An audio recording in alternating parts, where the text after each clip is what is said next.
mais uma aula de língua portuguesa e práticas de produção textual. Vocês estão animados do lado daí? Tudo certinho?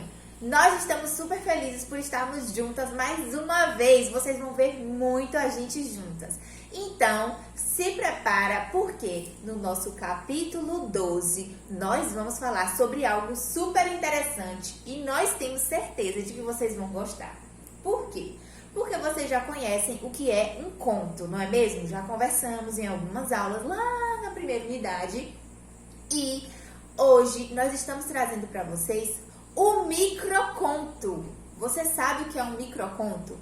Você já leu um microconto? Já escreveu um microconto? Já viu em alguma plataforma um microconto? Nas redes sociais, em revistas, em jornais, em livros de microcontos? Será que vocês lembram o que é isso? Galera, ele pode ser chamado também de nanoconto ou de mini-conto. Lá no nosso livro a gente vai encontrar ele como um mini-conto, tá bom? Que nada mais é do que um conto muito pequenininho. Vocês acreditam nisso? Tia Radassa, eles vão amar, porque é pequeno? Sim. Eles já reclamam, né? Ah, é muita página, é muita coisa e é tão legal no final das nossas leituras. Mas esse é diferente. Esse é micro. Tia Rada do céu. É quase nada, né? Piscou, já deu, né, Tia Ju? Uma linha acabou. Sério mesmo, pessoal. E vocês vão poder conferir isso lá no nosso livro didático. Lá no nosso livro didático, na página, deixa eu confirmar aqui pra vocês, na página 8. Aqui nós temos um exemplo de mini conto. Eu preciso que vocês leiam esse mini conto para compreender como é o processo de formação desse mini conto. Mas deixa eu contar uma coisa para vocês. Aqui nas nossas anotações tem algumas coisas muito importantes. Como, por exemplo, essa narração desse mini conto vai ter apenas uma linha. Vocês acreditam nisso? Será que dá pra gente passar uma informação em uma linha, Tia Radassa? Com certeza, Tia Júlia. Agora, né, tem algumas regrinhas. Tem algumas regrinhas específicas para que a gente consiga construir esse mini conto em uma linha. Pode ter um pouquinho mais de uma linha, né? Depende, mas como que a gente vai fazer? E como que vai ser considerado um mini conto? Porque não é só escrever qualquer coisa em uma linha, né? Uma sentença, uma frase, que ele vai ser um mini conto. Não é assim. Tem uma estrutura. Que estrutura é essa? A estrutura é que precisa ter personagens, pode ou não ter personagens, na verdade, mas precisa ter uma narrativa. Você vai contar algo em uma quantidade mínima de palavras. Então, precisa dar concisão. O que é a concisão? É você suprimir, é você resumir todas aquelas informações em poucas linhas. Tá joia? Precisa ter uma narratividade, ou seja, você vai estar contando algo nesse mini conto. Você vai estar contando uma história em poucas linhas. Um efeito no leitor, tem que causar um efeito. Pode ser medo, pode ser felicidade, pode ser uma reflexão. Você vai estar passando uma mensagem através do seu mini conto. Tem que ter uma abertura. Para quê? Para que o leitor consiga construir a sua própria interpretação do que você escreveu. Então, essa narrativa vai estar aberta, não vai estar fechada, não vai estar construída 100%, tá bom? E precisa ter uma exatidão, tem que ser realmente algo exato, que possa ter acontecido com alguém ou com um personagem. Tá joia? Tranquilo? Então, olha só, para que vocês compreendam melhor. Pode ter um pouquinho mais de uma linha, pode ter um parágrafo, pode ter mais ou menos 50 letras. Tia Juliana, Tia Radassa, eu vou ter que contar as letras que eu escrevi. Vocês vão escrevendo e vão contando as letrinhas para ver se dá mais ou menos 50 letras, tá bom?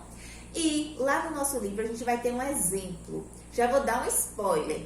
Lá no mini conto tem fantasma e tem menino. Tudo isso em 3 linhazinhas pequenininhas.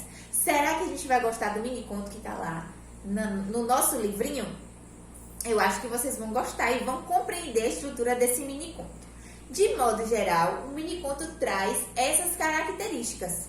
Mas não podemos esquecer que para escrever qualquer tipo de texto, nós precisamos aprimorar tudo que diz respeito à nossa língua, a gramática, os conhecimentos gramaticais da nossa língua. E é por isso que a tia Rada vai trazer para vocês algumas informações super interessantes para vocês utilizarem no mini conto de vocês. Quero ver, hein? Pois é, tia Ju, a gente já viu que a gente utiliza poucas palavras para poder contar uma história toda. É isso em poucas linhas. E a gente pode aprimorar ainda mais essa redução de espaço, né? Utilizar o máximo de informação no mínimo de linhas, utilizando alguns processos, né? Criando algumas palavras, ao invés de colocar uma frase para descrever uma coisa, a gente pode escrever uma palavra que significa aquilo, né? Aquela ação que eu estou querendo contar, ou aquele gesto, ou aquela característica. E também eu posso utilizar substantivos coletivos. Ao invés de dizer um grupo de crianças, eu posso dizer, né, uma outra palavra. E uma palavra só dá uma ideia maior, tá? Ah, tia Radassa, a gente sempre vai fazer isso nos mini contos, nos microcontos, nos nanocontos?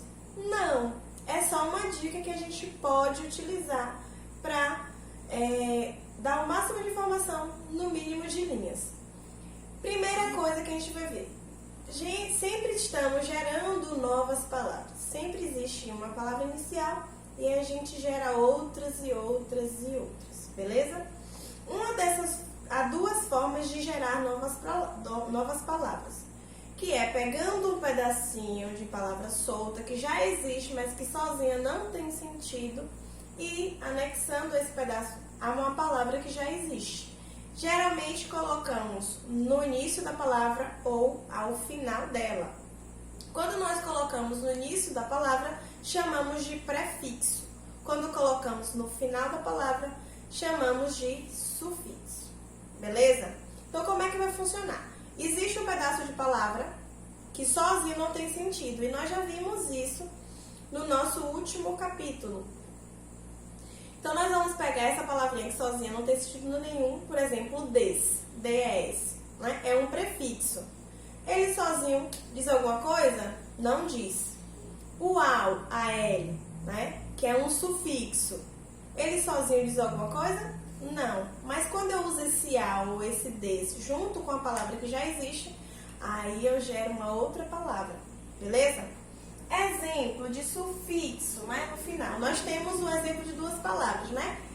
Maquiagem e folhagem, tá? Maquiagem e folhagem. Todos eles vão terminar com o agem, beleza? Então, algumas palavras, quando eu for gerá-las, eu vou utilizar o agem no finalzinho, mas posso usar vários outros. Lembrando, existe uma regra específica, a palavra vai combinar ou não, tá? E o prefixo, por exemplo, o prefixo des, que nós estamos habituados e que conhecemos, tá? O des, ele vai ser um prefixo de negação. Quando eu digo des, eu quero dizer não a alguma coisa. Temos um exemplo aqui. Deselegante e desinteressante. Poderíamos usar, por exemplo, desinteligência. Ou seja, quando eu digo que alguém agiu com desinteligência, é que ele não agiu com inteligência, não agiu com esperteza. Quando eu digo que algo é desinteressante, estou dizendo que não é interessante, beleza? Então, sempre que nós formos gerar, nós prestamos atenção. Bom, eu estou com um microconto aqui para poder contar e eu quero usar uma palavra menor ao invés de escrever uma frase maior. Eu posso usar esse recurso de prefixação ou sufixação para poder gerar uma palavra. A outra forma são os substantivos coletivos, que são palavras que vão dar nome a grupos de seres iguais. Por exemplo, nós podemos juntar vários relógios. E aí, nós vamos dar um nome para esse grupo, né? Eu vou ter uma coleção de relógio, uma coleção de figurinha, uma coleção de taranã, uma coleção de taranã. Eu posso juntar várias crianças e ao invés de dizer que haviam várias crianças, eu posso dizer havia um grupo de meninos, né? Reduzir isso aí. Então, sempre que eu estiver dando nome a um grupo de mesmos seres, tá? Tem que ser seres iguais. Exemplo, um grupo com vários lápis, um grupo com vários livros, um grupo com várias pessoas, um grupo com vários peixes. Ao invés de falar um grupo com vários peixes, eu uso a palavra cardume, por exemplo.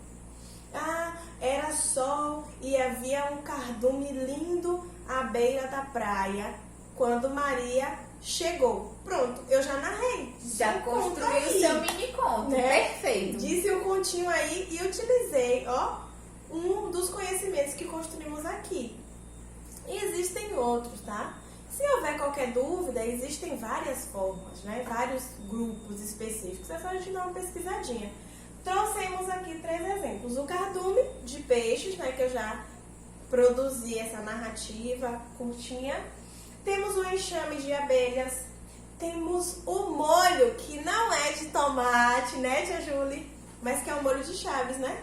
Alguns falam penca também, tá?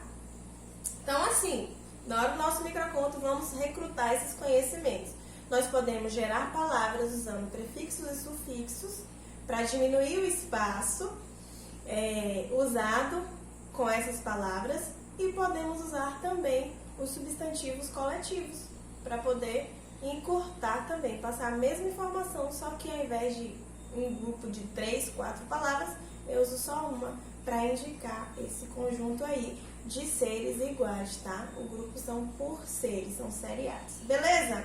Tranquilo? Será que foi tranquilo, tia Júlia? Nossa, eu acho que eles entenderam tudinho, tranquilo demais, pessoal. E esse terceiro ano a gente não pode esquecer que é uma classe diferenciada, né? É uma turminha, muito boa. Então, o recado tá dado, a gente se vê na nossa aula online. Tranquilo, pessoal? Um beijo, tchau!